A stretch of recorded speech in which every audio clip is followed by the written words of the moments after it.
Halo adik-adik, apa kabar kalian semua?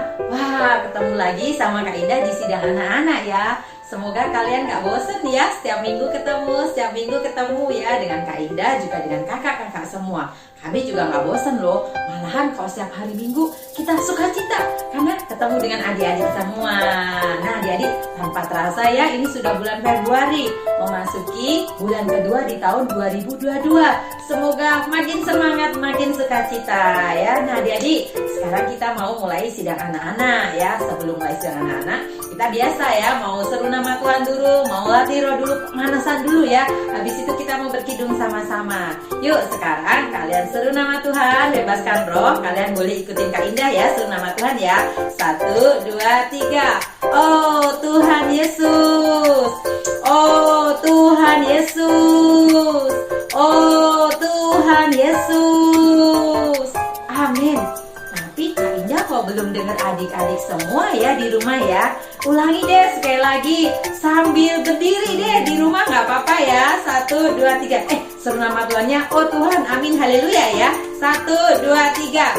Oh Tuhan, amin, haleluya. Oh Tuhan, amin, haleluya. Oh Tuhan, amin, haleluya. Oh Tuhan, amin, haleluya.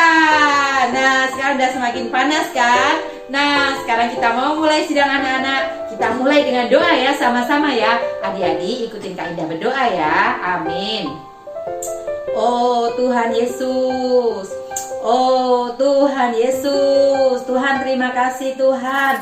Hari ini kami mau bersama-sama memulai sidang anak-anak. Tuhan berkati sidang anak-anak, berkati setiap anak-anak yang hadir, bisa penuh dengan sukacita, bisa bernyanyi bersama, juga mendengarkan firman dan menghafal ayat bersama-sama. Terima kasih Tuhan Yesus, kami cinta padamu. Amin. Haleluya. Nah adik-adik sekarang waktunya apa? Berkidung bersama. Nah Kak Ina mau ajarin kalian satu kidung baru ya. Kidungnya pendek sekali, cuma 4 baris. Adik-adik harus belajar menghafalkan. Kita nyanyi tanpa gerakan dulu ya. Nanti kita nyanyi 2 kali. Kalau sudah hafal baru kita ajarin gerakannya ya. 1, 2, 3. Tiap janji di Alkitab milikku, setiap pasal ayat dan barisnya, tiap janji padaku diberikannya, hidup percaya pada firman-Nya. Kita nyanyi sekali lagi ya. Pendek kan ya, jadi adik-adik bisa berulang-ulang nyanyikan. Di Alkitab milikku, setiap pasal ayat dan barisnya, tiap janji padaku diberikannya, hidup percaya pada firman-Nya. Adik-adik, kita akan nyanyi dengan gerakannya ya. Kita nyanyi 2 kali pakai gerakan ya. Adik-adik ikutin Kak Indah ya. Ya, 1, 2, 3. Tiap janji di Alkitab milikku, setiap pasal ayat dan barisnya, tiap janji padaku diberikannya, hidup percaya pada firman-Nya.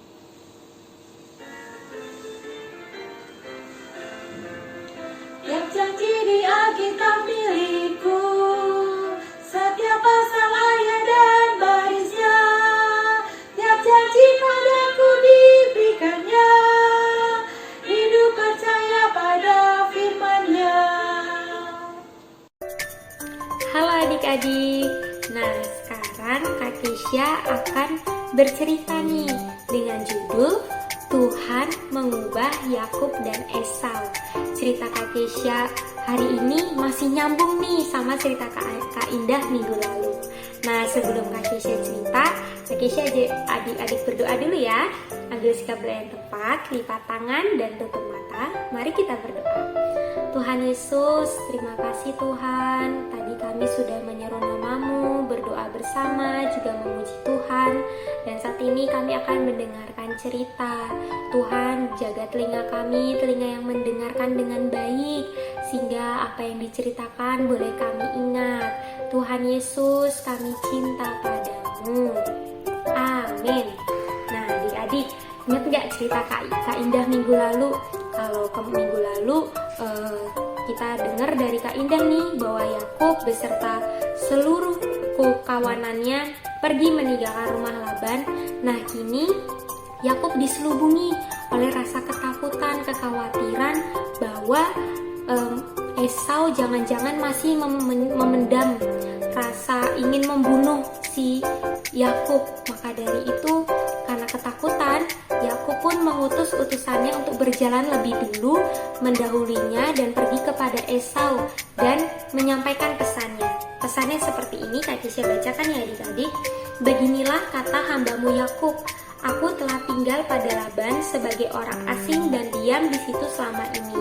Aku telah mempunyai lembu, sapi, keledai, dan kambing domba, budak laki-laki dan budak perempuan. Dan aku menyuruh memberitahukan hal ini kepada tuanku supaya aku mendapat kasihmu. Nah adik-adik, setelah utusan ini menyampaikan pesan kepada Esau demikian dan kembali kepada Yakub, budak utusannya ini pun berkata, kami telah sampai kepada kakakmu, kepada Esau, dan ia pun sedang di jalan menemui engkau diiringi oleh 400 orang. Nah, mendengar bahwa Esau diiringi 400 orang, sangat takutlah Yakub dan merasa sesak hati. Ia mengira bahwa Esau datang untuk membalas dendam. Seharusnya Yakub tidak perlu demikian, menderita, bahkan sampai merasa sesak hati adik-adik. Jika saja ia benar-benar menyerahkan semuanya kepada Tuhan, maka Tuhan pasti akan melindunginya. Tetapi karena Yakub tidak bersandar pada Tuhan, makanya Yakub masih ada rasa ketakutan, bahkan sampai sesak hati. Nah, akhirnya adik-adik, karena Yakub merasa khawatir, ia pun berdoa. Namun, Yakub tidak benar-benar bersandar pada Tuhan. Ia masih mencari ide, mencari akal bagaimana supaya bisa melarikan diri atau terlepas dari amarah Esau. Nah, malam itu akhirnya Yakub pun memiliki satu akal. Diambilnyalah apa yang ada padanya sebagai persembahan untuk Esau, yaitu lembu, sapi, domba, unta, dan lain-lain. Seluruhnya berjumlah 580 ekor. Nah, dari 580 ekor ternak ini adik-adik dibagi lagi nih beberapa kumpulan-kumpulan, kelompok-kelompok gitu. Nah, dari setiap kelompok-kelompok hewan yang sudah dibagi ini juga diberikan budak untuk menjaga. Nah, lalu Yakub pun memerintahkan kepada budak-budak ini ketika budak-budak ini bertemu pada Esau. Inilah yang dikatakan Yakub, pesan Yakub untuk budak-budaknya. Dibilang, apabila Esau kakakku bertemu dengan engkau dan bertanya kepadamu, siapakah tuanmu dan kemanakah engkau pergi, dan milik siapakah ternak yang di depanmu itu, jawablah, milik hambamu Yakub. Inilah persembahan yang dikirim kepada tuanku Esau, dan Yakub sendiri pun ada di belakang kami. Nah, adik-adik, itulah yang disampaikan oleh Yakub kepada budak-budaknya ketika ia mengutus budaknya untuk berjalan lebih dahulu. Begitu juga yang disampaikan kepada budak yang pertama, yang kedua, yang ketiga, dan seluruh budak-budak yang menyertainya. Lalu adik-adik, ternyata tidak sampai di situ. Yakub masih khawatir, dia masih gelisah. Maka dari itu adik-adik, akhirnya setelah Tuhan menanggulangi dia selama 20 tahun di rumah Laban, dia menjadi orang yang rendah hati. Dia bisa memanggil Esau kakaknya sebagai tuannya. Dia juga bisa memberikan pemberian-pemberian kepada Esau. Tetapi adik-adik, Tuhan masih mau mengubah Yakub karena Yakub masih khawatir. Sehingga pada malam harinya ada seorang laki-laki yang bergulat, yang bertengkar dengan Yakub. Dan laki-laki itu memukul sendi pangkal paha sehingga terpelecok. Nah adik-adik, laki-laki itu pun juga mengubah nama Yakub. Yang awalnya Yakub, yang artinya si perebut, berubah menjadi Israel, yang berarti pangeran Allah. Nah Tuhan ingin supaya Yakub berubah. Yang awalnya dia menjadi orang yang licik, suka merebut, tetapi dia berubah menjadi orang yang menampilkan Allah di bumi. Nah adik-adik, setelah kejadian itu, Yakub pun memalingkan, dia melayangkan pandangannya ke arah lain. Dan setelah itu dia melihat ada Esau di sana. Nah adik-adik, ketika dia melihat Esau sudah mendekat, ia pun membagi anaknya kepada Lea juga kepada Rahel, dan dia juga membiarkan budak dan anak-anaknya untuk berjalan lebih dahulu, lalu disusul oleh Lea dan anaknya, dan paling belakang ada Rahel dan Yakub. Lalu setelah itu adik-adik, setelah mereka semakin mendekat, Yakub sujud 7 kali sampai ke tanah, lalu mendekat kepada Esau. Tetapi adik-adik, apa yang terjadi? Esau berlari mendapatkan Yakub. Dia memeluknya, menciumnya. Walaupun tadi Yakub berpikir bahwa jangan-jangan Esau mau membunuhnya, mau membalas dendam, tetapi tidak adik-adik. Ternyata Esau malah berlari. Dia memeluk Yakub dan mencium Yakub dengan penuh kasih sayang. Lalu setelah itu Esau pun melayangkan pandangannya. Dia melihat banyak budak perempuan, banyak perempuan dan banyak anak-anak. Lalu Yakub pun memberitahu bahwa inilah istriku Lea, inilah istriku Rahel, dan inilah anak-anakku. Nah adik-adik, sesudah diperkenalkan, mendekatlah budak perempuan, sujud di hadapan Esau, juga kedua istrinya Lea dan Rahel dan anak-anaknya. Lalu setelah itu Esau bertanya, apakah maksudmu dengan seluruh pasukan yang telah bertemu dengan aku tadi? Jawab Yakub, untuk mendapatkan kasih tuanku. Tetapi kata Esau, aku mempunyai banyak adikku, peganglah apa yang ada padamu. Wah adik-adik, Yakub memanggil Esau tuanku, tetapi Esau yang dulunya marah, tetapi dia memanggil Yakub dengan sebutan adikku. Nah adik-adik, ini menandakan bahwa Tuhan sudah mengubah Esau, juga Tuhan sudah mengubah Yakub. Awalnya Esau penuh dengan amarah, bahkan dia sampai ingin membunuh Yakub. Tetapi Tuhan mengubah dia penuh dengan belas kasihan. 20 tahun tidak bertemu, akhirnya Esau berlari memeluk Yakub. Demikian juga Tuhan mengubah Yakub yang dulunya licik, dia suka merebut, suka menipu si Esau, tetapi dia mau memanggil Esau tuannya, bahkan memberikan apa yang ada padanya kepada Esau. Nah adik-adik, ini seperti ilustrasi kalau pelajaran IPA nih adik-adik. Ulat yang jelek, walaupun dia bentuknya jelek, gendut, warnanya nggak bagus, tetapi ketika dia berubah jadi kupu-kupu, dia bisa cantik, sayapnya indah, warnanya juga cantik.